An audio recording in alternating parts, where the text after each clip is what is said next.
give a very, very warm welcome to Ande, Kindryd.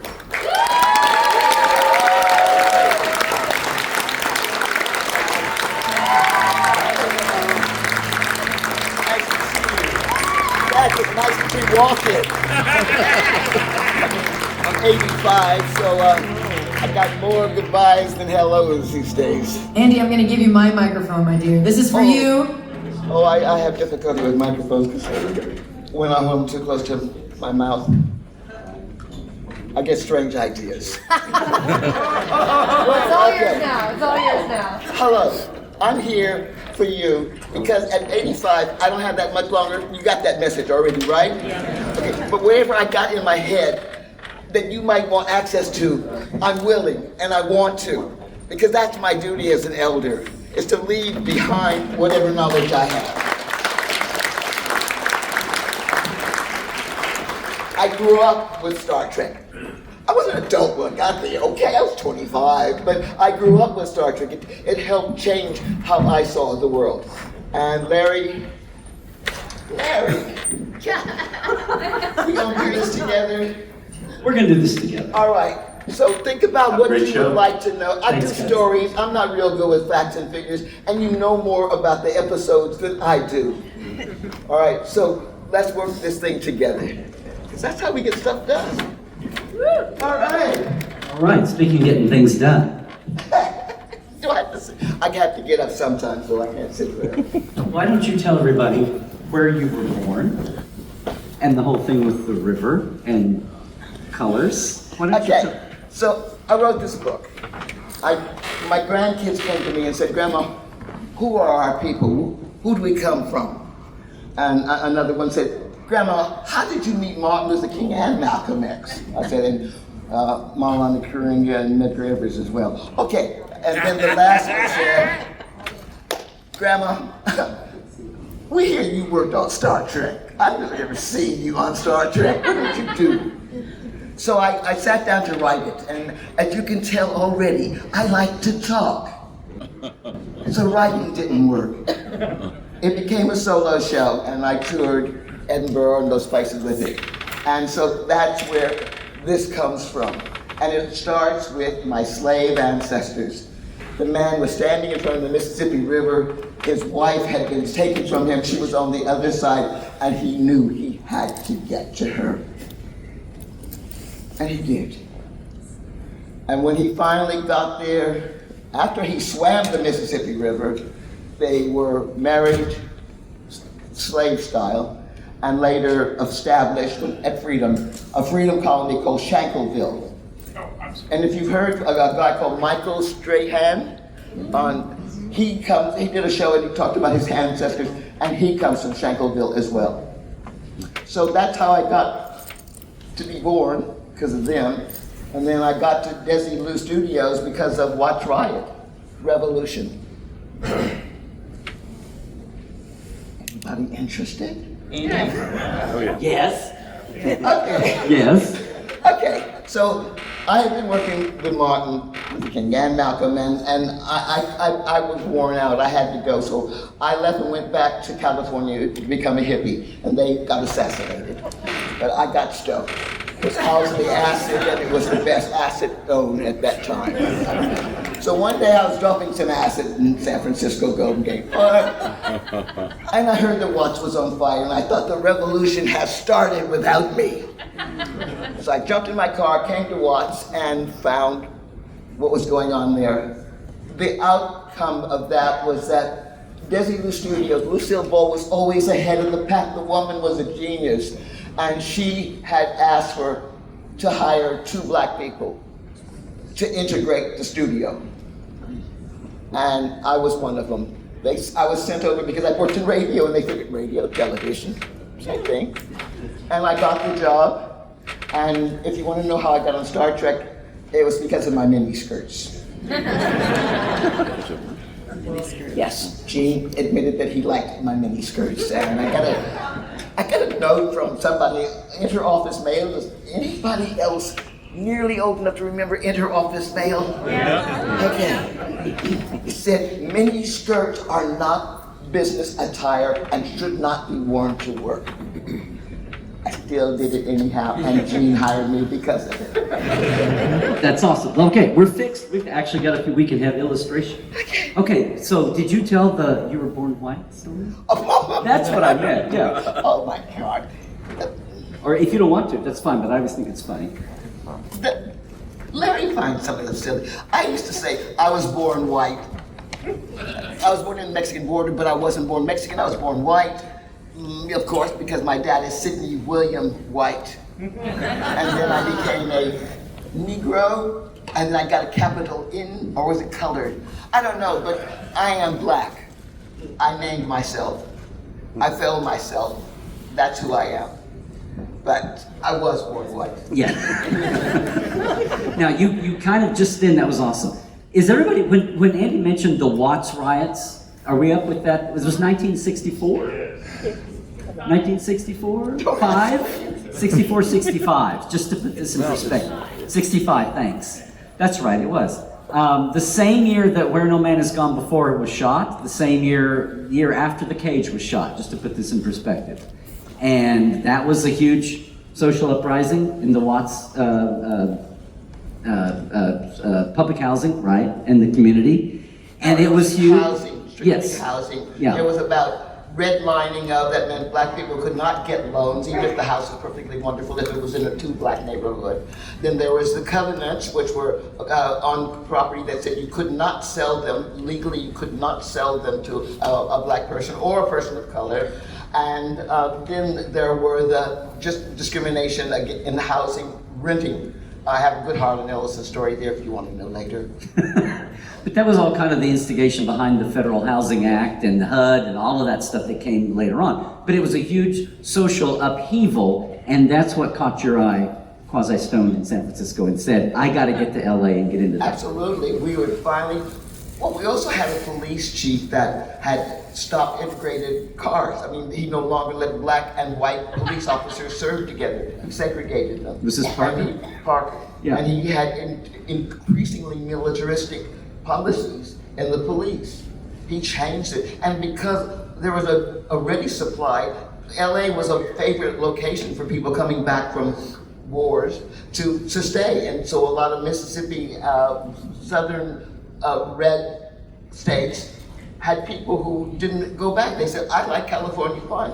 But they also may have still held on to attitudes that weren't conducive to getting along in a state like California. Yeah, yeah. And what's ironic is Chief Parker was a huge friend and ally of Gene Roddenberry. Sure. And was at the in the 50s was very progressive in his policing, but as the 60s wore on, kind of it was a very uncomfortable thing for Gene because they had been friends and he had been a protege of Chief Parker and been a speechwriter. Mm-hmm. Gene was a speechwriter for Chief Parker, and then by the 60s it was like, we're going to have to separate them. I mean, things were changing.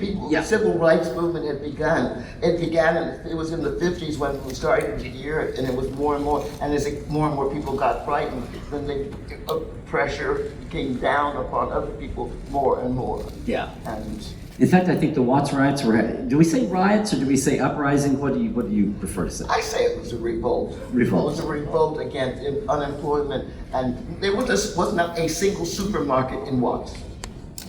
And there was a suburb right next to Watts that was all white, and they couldn't live there. It was ridiculous. Much less shop, I'm going to say here. Well, so that's our backdrop. You said you came out of radio. You had been married to a radio person, DJ, musician. Yeah, I had a problem with microphones even then. So I wasn't a DJ. I was the program manager. I scheduled ads and did all that kind of stuff. You were a smart cookie, is what I'm saying. With a woman who was one of the very first women DJs, because women weren't allowed to be DJs either then. And Yvonne Daniels in Chicago was one of the very first women DJs on air. There were probably 3 in all of America at that stage. Okay, we're talking, and this is the pot-belly boiler that Star Trek came at. Those are the times, Yes. right? So, Lucy, the Watts riots happens, and Lucy says, and it's not Lucy and Desi anymore, it's just Lucy by now, right? Desi and Lucy have had their divorce. Lucy's run the studio. She's married Morton, Gary. Gary Morton. And I love it, Gary. first name lady over here. And she's like, I'm gonna be progressive. I'm gonna hire a couple of blacks for the studio, integrate it, right? Well, she had a black architect for her house, Okay. Oh, that was awesome. Paul Williams. Oh, okay. I'm not the architecture specialist, but I will take it. So let's delve into how you got to. Was it just a general hire? I mean, how did you wind up with the job? Talk about the. Who interviewed? Do you remember? Was it somebody? I was interviewed by an old school Hollywood person. His father had worked in the industry for years as well, and he was fairly open-minded liberal, and I didn't know, but my mother had said, and before you go to that interview, Andy, you better put on a wig. You are not going to show your nappy hair in that studio. So I had on a wig. It's like an original Supremes wig, right? And the girl, yeah. I had on a suit. I had gloves. But they were my rebellion. They were driving gloves, thank you. And Ernie interviewed me, and we got my typing very fast. I skipped past shorthand because it's a language, and I've not been successful with languages yet. I'm still trying. Yeah. And so we skipped past that, and he didn't make any deal about it. And somehow, he noticed my gloves and asked about where I'd been, and I'd just come back from a Grand Prix race. And we spent the rest of the interview talking about that McLaurin. Oh my God, did you see him when he drove? And I got the job. And like any good zoo, they got him in pairs, so there was a male and a female of us. And he and I, we had nothing in common. He was a university educated accountant. I was a gal from the hood. So we would nod when we saw each other. We'd give a nod. And here we are integrating Desilu. Woohoo! Yeah, Yeah. That's all on you. So you were at the Gower Gate. You were buzzing people. What was it? Were you in the rotating pool, or you went? Tell me. No, I was the pool. Okay. I was called the floater secretary. The floater secretary. About getting drowned. Sorry, that was very bad. No, you did. You obviously didn't. Thank God. No. But you worked in different offices. They had you I rotating. worked all over the studio. Anywhere they needed clerical support, I went. If it was payroll, I was in payroll. If it was art department, I was in art. And I got to see the whole studio and how it worked. It was more and more fascinating. There we go. Boom. So if for those who don't know or have not been on a Trekland trek yet, Desilu is now today the TV part, the smaller stages. Desilu's where like original series was shot, and even in the Next Generation era and onward, the offices. If I could do it, does the cursor show up? No. They're on the left side. Yeah. This is looking along Melrose with Gower off to the left side. Just so you know. And the Paramount studio, the old Paramount movie studio, which was and is still there, obviously, is off to the right of this picture. There's the blue sky. They're on the right edge. You see that thing's almost like a sky billboard. Mm-hmm. That's the blue sky, and the B tank in front of that is parking, but they can flood it with water to do naval battles and do swampy. And that's where they put the water for the Star Trek 4 splashdown with the vertebrae. Just so you know.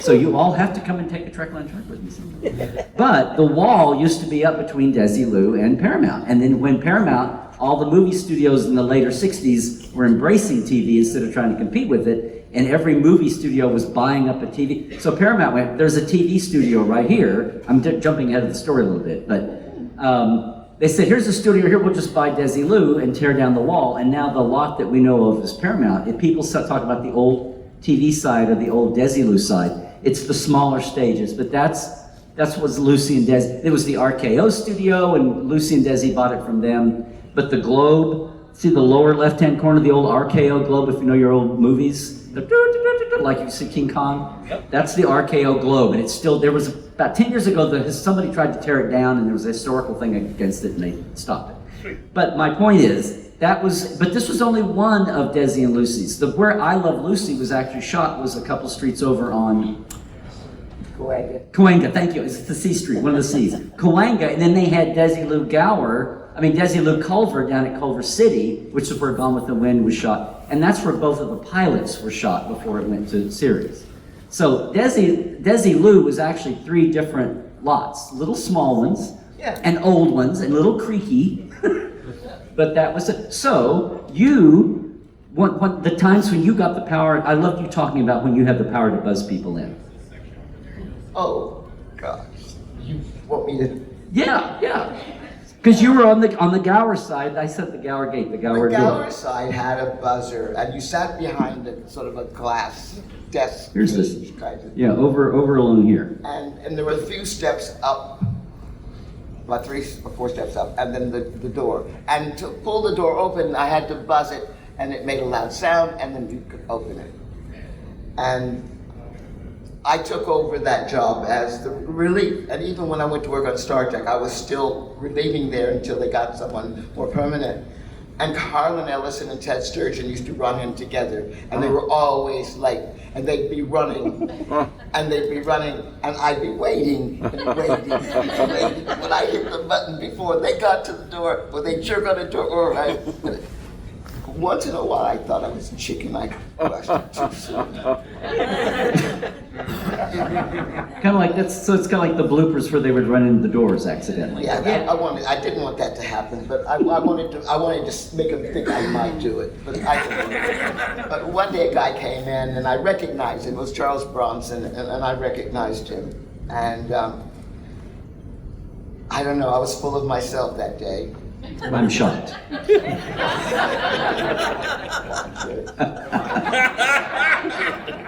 And for some reason, he played this tough guy. So I decided, I could be tougher than him. And I said, your name, please. This is young Charles Bronson. This is Dirty Dozen Charles Bronson, right? Yeah. He wasn't too far from that. Yeah. And I went, I don't see your name on the list. Who are you here to see? Jill Ireland. I'll call the set and get permission. So I dialed the set, and of course Charlie Washburn, also known as Charlie Star Trek, because he always answered the phone, and no matter who was there, how close they were, he got to the phone before they did, and said, Charlie Star Trek. And I said, I have a Charles Bronson here to see Miss Ireland. And of course I knew I'd made the call sheet, so I knew she was there. So this was just me being a total... Anyhow, so they said okay, and I said, you can go in now if you sign here. And later, years later, I was talking to one of the old Hollywood people who'd grown up in Hollywood, and she said, and I said, what? She said, you did what? To who? And I told her, she said, that was one of the nicest people in Hollywood. Do you realize if you had said that to most Hollywood actors, you would have been unemployed immediately? So that was my shame, my embarrassment, and I don't think I ever tried to abuse power after that. Good. Maybe. Now, as you said that, I don't think I've ever heard you say that sort of thing. So we're talking about Jill Ireland, who was his girlfriend, wife. Yeah. But Jill Ireland, who played Layla Kalomi, right, in This Side of Paradise. That's what she was on this. That's what I'm saying. I'm going to fill this in. Oh, yeah. So this is all happening while they're filming This Side of Paradise, which is before or about the same time or about the time you were Gene, the other Gene. Let's move on to the other Gene now. But that's when that was. He was coming to see his girlfriend wife, while she's being Layla Kalomi for This Side of Paradise. Now, the Spores show was fun. Okay, which is there. Let's put that in perspective. So how you and Gene Coon, where did that start? And by the way, I love to clarify this. You call Gene Coon Gene. How do you distinguish? You have a name for each of them different. Well, Bob Justman was the joker around the place. I mean, Bob called Gene Roddenberry the Great Bird Yeah, Great Bird of the Galaxy. of the Galaxy. You all heard that, right? And so If you've read your Making of Star Trek, you know that. You all I just started calling him Bird. And he looked like a bird. I mean, he was big, and that nose, and his head was like, oh, is it a Bengal? Always looking at women. Andy. Did he call you Andy? What did he call you? Yeah. Okay. Yeah. That kind of light voice he had. Andy, what do you, yeah. Darren Doctorman can do a perfect Gene Roddenberry, but yes. He was sort of a favorite in a way. He reminded me of my dad, you know, sort of leering old men. To me, he was really an old man at that stage. He and the other two were both old men. I was like, these old people I'm working with, they're cool. And so, yes. So Gene was Bird, and your Gene was Gene. Okay, let's talk about your Gene. How did you get? How did you wind up being Gene Coon's assistant? That's amazing. I told you, like my legs. Well, let's back. Okay. As the floater secretary, I would be called over to work for him because he didn't have a secretary. And I got to work with him more and more. And after a while, I liked him. I mean, he drove an old car, a Toyota four-wheel drive raggedy car, because he had dogs and he had to take them to the vet a lot and go off. So it wasn't a cool car, and all the cars in the lot were cool. You know, expensive. They showed stature and status and all that. But Gene's didn't. He didn't dress cool. It's like, he could be a bit more fashionable, didn't he? He didn't smile a lot, but when he did, it was lovely. And he was just old school to me. The stereotypical news editor of the Daily Planet or whatever. Yeah. And he had been a Marine. Oh yes, I married a Marine, so I knew jarheads, and he'd been a Marine, but not just a Marine. He'd been with Chesty Puller? Chesty Puller.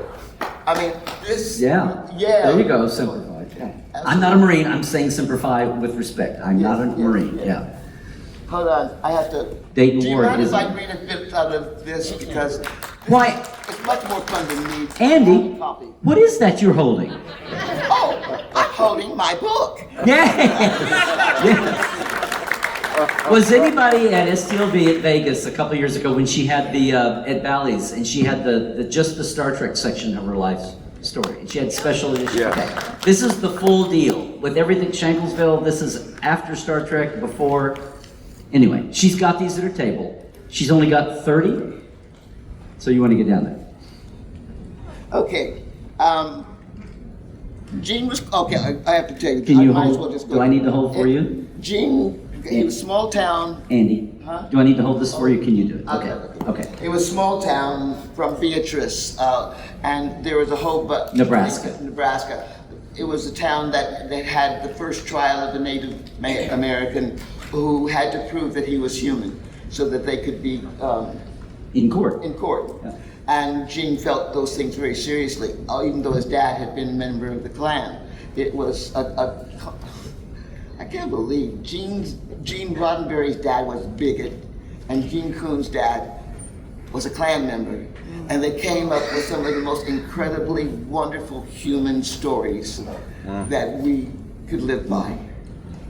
See, you don't have to be who you were born. You can choose. Anyhow.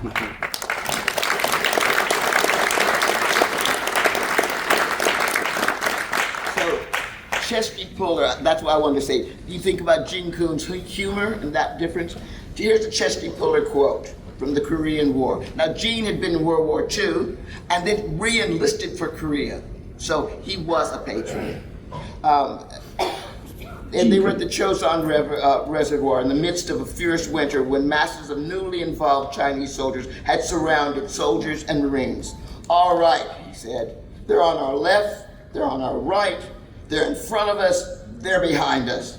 They can't get away this time. Now we can shoot at those bastards from every direction. And Gene had a reputation as the fastest writer in Hollywood, and it took a bit. He had strong tea and some very strong pills I used to score for him. I was a de facto dealer. I mean, I was. I mean, the very first time we did an interview in public, I said, so what was, Gene Coon was infamously this fast. That's why, Bob Justman has the stories about Gene Roddenberry, when it was all on his shoulders, was so overwhelmed that Justman would stand on his desk until he got pages done, and then he would take them, right? And then Gene Coon was such a revelation because he saved the show in many ways. One of them was like he could get stuff that Gene did, but Gene would labor over it and, but they had to crank it out and Gene could do that. And I remember the first time we did this, I said, so what was Gene Coon's secret? What was the secret to his, and you said, speed. I went, no, how did he get speedy? No, you said speed. As in amphetamines. Yeah. But let's talk about it. He was not a doper. That was like it was like truck drivers taking. Yeah. It was like that's just what you did to do your job. Right? Ish. I never asked him. I just assumed that adults could choose what kind of things they want to put in their own bodies. Yep. Okay. And yes, he did do that. But Gene was anti-war. Gene was anti-war, hot or cold. Anti-escalation, as was happening at that time during the Vietnam War. He practiced fair treatment for all people and supported equal access. For his time, he was accepting of difference and believed in mediation. Gene's values are illustrated in the Prime Directive of Non-Interference, the Federation of Planets, of which Starfleet is the exploration and defense arm, and the preventing and ending of wars and resolutions of disputes wherever possible. And his attitude toward women was gay. Same old attitudes about women. Somebody was the gal at NBC was usually a woman in a high position, but he couldn't change that. He and Gene Roddenberry both were sexist old buggers. Now, okay, now, hold on. Let's in view for the time or looking at them today. You give me That's credit. what them from today. Come on, back then I was complicit. I was part of that. I believed it. I went along with it. I tried to be sexy and cute. And did a good job of that. Thank you. And there was a casting couch in Hollywood, and women did. I can remember one night walking past Gene Roddenberry's office late. I'd been working because we had a thing about get the doggone job done. That's my motto. If I promise it, I get it done. And I was there till about 7, and I was walking down the lane, and it was sort of dark, and there were lights on in Gene's office, the Roddenberry's office, the Bird's office. I gotta keep it straight. It's hard to do that sometimes. Anyhow, and Michelle was sitting there, and she was sort of curled up in the sofa. And she just smiled. She was looking really cute. And I thought, I don't want to see this, so I kept going. I have no idea about anything. All I know is what I saw at that moment, at that instant, at that time. And I will attribute nothing to it. Okay. Well, Ivan! Okay. Go, tell the Ivan story. Ivan Dixon was on the lot with Hogan's Heroes, and he was one of my favorite actors. I'd seen him in a film called Nothing But a Man. And man, he was nothing but a man. Anyhow, I got a picture of George in here. Was there a George? George Takei? Yeah. I mentioned to somebody yesterday about the time I tried to kiss George. Well, George and I went to the same junior high school, and we went to the same high school, and we were friends with Johnny Cochran and all that stuff. So we never had met each other, but we knew people who knew each other. And so hanging out on the stage, I naturally gravitated towards George and Michelle. The Johnny Cochran. The if it does not fit, you must acquit Johnny Cochran. Yeah. That guy. Johnny, we used to That go guy. on date all the time. Look what I've got here. Greg, sweetie. When we first met, he had just finished the Mission Impossible pilots. Yeah. And he was called, I was working at the payroll office a few times, and he would call up asking me, is the check there yet? Is the check? And we started chatting a lot. And then I was looking for a place to move. And he said, well, there's an apartment around the corner. And, at those days, I was checking, do they take black people? And Greg would say, yeah, it's a black bunch of women, 4 women who own 4 units, and they're together, and they're gonna move into one of them, and they're gonna rent the other, and you'd like it. So I moved next to him, and so I'd see him heading off to work, and I'd go, okay girls, I gotta go, Greg's left for work now, my turn. But then I'd go and visit him on the Mission Impossible set, and for me, oh, goodness, that was heaven. Martin Landau and Peter, Lupus? no, Oh, Peter Graves. and Peter Graves, they would make me in the middle of their sandwich. I loved it. And Barbara Bay was sitting there going, how can you put up with it? But you know, Mission Impossible was on the way to the Star Trek set. So I just had to, you know, I might as well stop in and say hi. So Greg was, you know, he was a good guy. And both sides of the family, my ex-husband and his wife were good friends of Greg and his wife. And so he was family. Oh, good. I got into this run of Fred Phillips. I know you've got a couple of Freddie Phillips stories. He's doing Leonard's ears here, but. Okay. This is in the book. I'm not going to tell you about how it happened. You have to read the book. So I had a black eye. And I got to the studio about 7 on purpose because I knew Freddie was probably going to be finished with doing Leonard's ears. He never would give me one. I kept saying, Freddie, give me an ear, give me an ear. He would never give me an ear. How much would that ear be worth now? I really wanted an ear. I probably would have thrown it away with the tribbles I threw away. You threw away tribbles. Wanted those. Who knew? Anyhow, and so I walked in, head down, and I took off my glasses, climbed into the chair, and said, Freddie, no comments, fix the eye. And he just looked at me and he cupped my face in his hands. And he looked down, he said, Andy, I would never treat you like that. I didn't find out. It's too bad.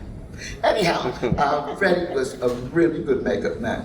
And he taught me how to put on makeup so that I knew what to shadow and what to highlight. And when I went into the bathroom with my makeup kit, you were guaranteed a new person was coming out. There's Charlie Wash. No, that's Logan and Michelle, just recently. There's her ebony cover. Yeah. What was, so let's talk about this. How many black people worked at Desilu? You? And, Well, there was me and the accounting guy, yeah, and there was Greg, on mission. and then there was, what's her name, on Mannix? Gail something. And I say Gail Strickland, but that's not right. there Gail was- Fisher. There was Michelle. Michelle. There was the parking lot attendant. There was the janitors, the people in the kitchen. The parking lot attendant, I'm sorry guys, I'm flipping through. Oh, I've lost the picture. I love the parking lot attendant. He used to flirt with you when you'd park your car, right? I don't know what it was, but he always gave me a parking spot right near the door. Didn't have to walk too far. Well, we were talking about, since everybody else we've heard about, I'm still fascinated by Gene, that's Stanley Robertson there from NBC behind you. But this is you and Gene Coon. Yeah. And you're letting your hair go nappy here. You're not in the natural. I had, with Harlan was the catalyst for me taking off the wig finally. Harlan Ellison, City And on the Edge of Harlan Forever, Ellison. notorious sci-fi writer, the classic lit writer, yeah. How was he responsible for you going natural? Well, he and Gene Roddenberry and Gene Coon were all people who'd written had something to do with City on the Edge of Forever, and he was pissed off at the changes. Oh, yeah. Harlan's pissed off at it, yes. Legendarily, he's pissed off. Yeah. Talked about it for 700 years, yeah. Oh, yes. And Harlan and I we had gotten close. I really appreciated him, and he wanted me to go to Selma, Alabama in March, and because he had done that. The Edmund Pettus Bridge, the whole, yes. Yeah, and I said, do you know how many people got beat up and went to hospital and all the damage? No, my mom won't look after my daughter if I'm putting myself in danger, and I don't like to get beat up. So he was pissed off at me about that. So he made me an honorary Jew subject to 6,000 years retroactive persecution. Harlan made you an honorary Jew. Yeah. Yes. But don't forget the persecution. The 6,000 retroactive years of Yes, persecution. yes. But when Jean and Major, and I do that sometimes, I go back and forth. So guys, you know, I'm an old lady. No.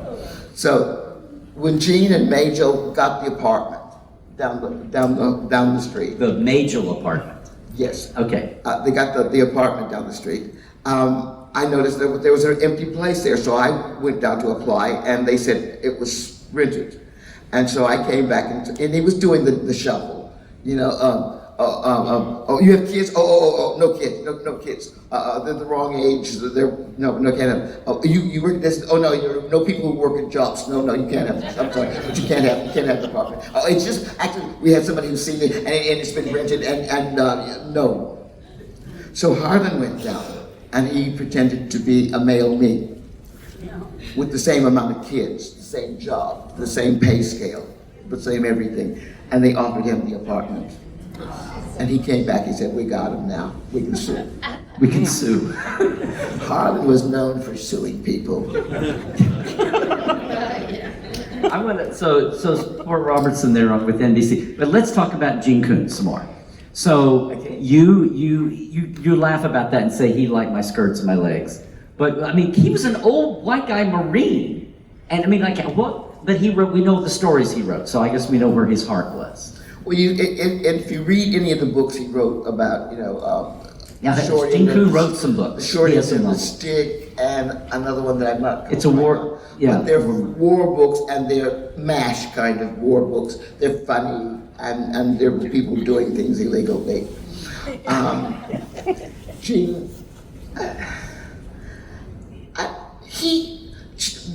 Reinhard Lieber. Yeah, Okay. the philosopher, the conservative minister, Union Theological Seminary. Martin Luther King's one of his mentors. He wrote something called the Serenity Prayer. God grant me. The serenity to do the things like Yeah, so that way. that's where it came from. It came from him. He was one of Gene's influences and believers. So he and Martin Luther King were very similar.